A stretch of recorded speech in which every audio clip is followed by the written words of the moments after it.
our greatest opportunity to be an influence in our children's life is to make sure they understand that we're not trying to make their decisions. We have to learn to start influencing their decisions. And when we do that, then we have a bond, a trust, where they'll hear your voice instead of just push you away because you're the authority.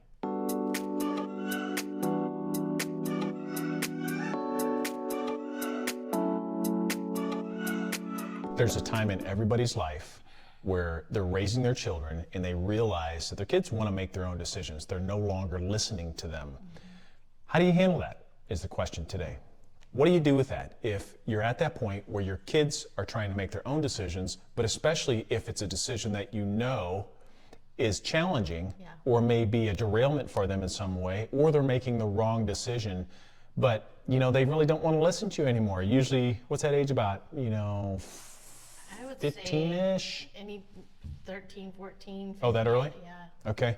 So I was in conversation with a friend, and they were sharing this story of their child and how they had been involved in some program that was super important to their career and just a pathway that they were going down that was fantastic for them to help them grow and just in so many different capacities, but also gave great career opportunities down the road. I forget what it was called, but it was some type of pilot program, if I recall. Anyhow, the challenge was they were saying that their child wanted to quit and said, I don't think I want to do that anymore. And so they were frustrated and saying, what do you do in this time? And of course, my heart went out to them because I'm like, oh man, I remember those times and I get it. And it's a transition period now. We're past it. So we've grown through that, but we had to figure it out too, just like anybody in that timeline. How do you handle that stuff? Yeah. Well, some people, there's a lot of different ways. Some people, I think we were more hands-on with decision making and things like that. Some parents are more like, just let them learn from sink or swim. Yes. And so we weren't like that so much. We were I think our way of handling those things was, I think, more of trying to make sure they were protected in decisions that they made, and things that maybe too controlling of some of their choices sometimes, but we just handled it differently than others. But so here's the conversation I had. I said, look, I told them, you need to move from right now. You've always been decision maker. Yep. You've always been the decision maker. Your role's been the decision maker, and what you say is the way it goes. But at some point, you have to transition from decision maker to decision influencer. Right. And it's a massive difference. And if you don't realize it, then either you separate and that relation kind of gets distant because your child only sees you, your kids only see you as the authority instead of somebody who remains an influence in their decisions. They'll ostracize you. They literally will ostracize you because they want to do things their own way, and their brain is not fully developed yet.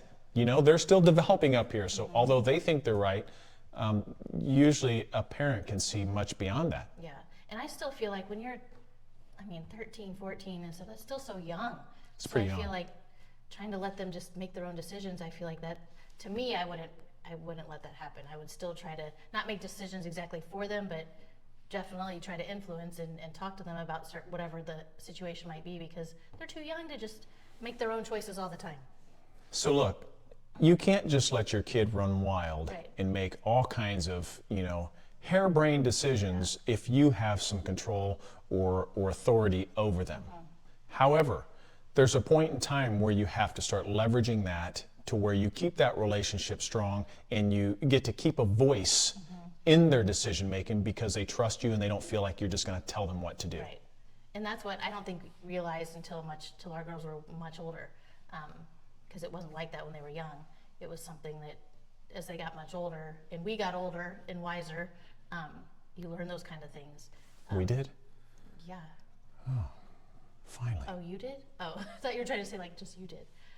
No, I'm just saying in general, as far as I think as we learned a lot from maybe not always making the right decision or trying to control too much of their decisions for them, and not letting them be more of a voice, having a voice in some of them. I'm just thinking as you're saying that. What? So our oldest was a wild child. Yes. And, it's like you mess the first one up, and you hope you learn something and do better with the next. Yeah. Because it's hard, and you're doing your best. Yeah, no, but there's no guide. with her, we were more trying to force her not to get into the junk that she got into and everything else. Yeah. I think she was an extreme case because she was just rebellious. Just rebellious, She was super rebellious. I was the same way. Yeah, I was know. too. Yeah. I did my own, what I wanted to do. So it created a lot of challenges. It was a pain in the butt. Yeah. I learned along the way it wasn't working, Yeah, clearly. you know? So as each kid got past a certain age, you know, I started, you know, finding new ways as I grew as a parent Yes, that's what I to handle them differently. So, and that's where it came from, where all of a sudden you learn that, look, you can't be the decision maker. And if you are, you're losing ground with your child. And at some point, they're not even going to hear your voice because it just becomes a battle with you and the child, essentially. resent you. Yeah. They resent you, and you start pulling away. So this friend I was talking to, they're like, you know, well, how do you handle that? And I'm like, look, I think this is super important. I have a thing that we do. It's called date night. And so 4 daughters. So, and it doesn't matter if it's sons or daughters. It's basically just a date night. And really, it's just our way of, so for us, it's every Tuesday. They know it's every Tuesday. Each one has a different Yeah, they all have times. Now, it's you know, been changed a little bit with marriages and everything because they're all getting older, but some of them are still consistent. Some of them have more challenges because they have, you know, a house full of kids and a husband who has, you know, a kind of a erratic work schedule and stuff like that. So it's most challenging for that child, but for the others, it's fairly consistent. And what that is it's just one time a month that I spend time, we go out and we have dinner or whatever, and we just talk. Yep. And what it is I'm depositing into them trust, closeness, we're bonding, and we spend enough time together where they feel comfortable in then sharing what's going on in their life and having real conversations because we have enough proximity and frequency at the same time. So, you know, that's super important, and it allows them to continue to communicate when they are making a big decision. When I don't do that, then I start getting out of the mix. And it's not that I'm trying to control it through that. What it is I just want to remain a voice in their life because, you know, I've got twice the years that they have on this earth. And, you know, I've learned a few things here and there, so I can see a little bit further down the pipeline than what they can. Yeah, and that's. You were going to say something. No, I was just saying that's your time to be a good influence, a positive influence on them. And That's when I and a can. voice that, I've earned the voice because they trust me because we Right. spend so much time together. yes. Then it allows me to be a decision influencer instead of the authoritative decision maker Right. that normally comes with mom and dad. There are parents, and we know this, we've seen many, where even with their adult married children, they are still decision maker, and everything that comes to their children is like this, with a finger point, instead of a conversation that opens the door to plant seeds of, well, have you thought about this? Yeah. Oh, that's interesting. How do you see that playing out? And you know, you have a conversation to where they process this on their own, but you have the wisdom of a parent who has so much more life experience that can ask questions that help them formulate a more mature decision. They don't know they're being guided, but they're, Right. they're just younger. Yeah. And if you didn't love them, then you wouldn't be doing that. Right. So I think those coupled together really encompass that conversation of moving from decision maker to decision influencer that creates a really healthy Yeah. parent and child relationship. Yes, because that's what's so important is they confide in you and they know you're coming from a place of love and want what's best for them. So even if sometimes it might be an influence of a decision that they might not want to hear, they still respect your opinion and what you're telling them. It's just been, I think it's been great. It's years you've been doing this now. Years, with yeah. the girls, and it's just been a great thing because it's just helped them a lot. I think it helps you too. It's good for you guys to stay close. And, Oh, for sure. I mean, you know, because I want to just stay good. close. You know, I always say, you know, God blessed you with your family, and you only get to experience them for this little short blip in time. time. It's so short before, you know, we're phased out and it's the next generation and you're just gone. Yeah.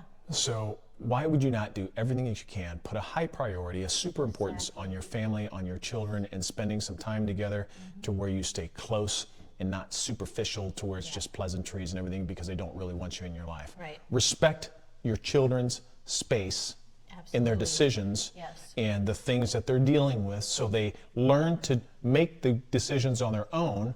But if you have a strong relationship because you've nurtured that, then you have the opportunity to be a decision influencer Right. in their They'll life come to too. you, too. If you see a place where they're derailing, Yeah. that's So important. important. Yeah. Yeah. So, you know, it's funny now. The girls will call me up or whatever if we're not on a date night. But Yeah. I mean, we talk about all kinds of things. Sometimes it's real light duty. Sometimes it's, you know, they're struggling with, you know, feeling worth and or understanding their path, or just all the things that everybody experiences in life that you can't avoid. They're just there.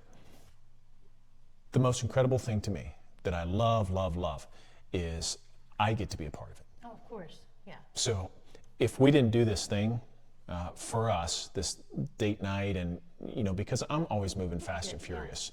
So if we didn't be intentional about our date nights and spending time together with each of my child individually, so they get the one-on-one time. Yeah. Even today, when 3 out of 4 are married and out of the house, we still do that. It's still on their calendar too. And we value time with each other. Yeah. And it's such a blessing. And I think it goes two ways, because I get to stay close and peer into their lives and watch them, you know, the thrill of seeing them grow and the lights come on and their brains developing still yet as they gain experience and all these things. It's just such a huge component that's a blessing for me, but also that they have access to somebody they trust that they can ask questions to if they think that it's something that maybe dad or mom can give them some sage advice without trying to impose them, what they should do or control what they should do. Yeah, exactly. Yeah. It's very important. You want them, that's the thing, is you want them to be able to feel confident enough and comfortable enough to come to you. Yeah, you have then to you can be you that have to influence in earn their that. life. You Yes. have to earn it, and it doesn't come just because you want it. Exactly. So It the takes date time. nights are earning Yeah. my opportunity to have conversations with them, Yeah. because we stay close enough, and you know, they Yes. build trust, they build the bond, and, you know, so that's different for everybody. It may not be, you know, the dinner thing, date night, but what it's really about is just frequency spending time. of being intentional on a regular basis to spend time with your child, so that you have an opportunity to hone them, grow them, give them your insights and all the things that you learn, pour into them, which is a parent's role, on a regular basis, so they can be the best they can be and live their happiest, fulfilled life as well.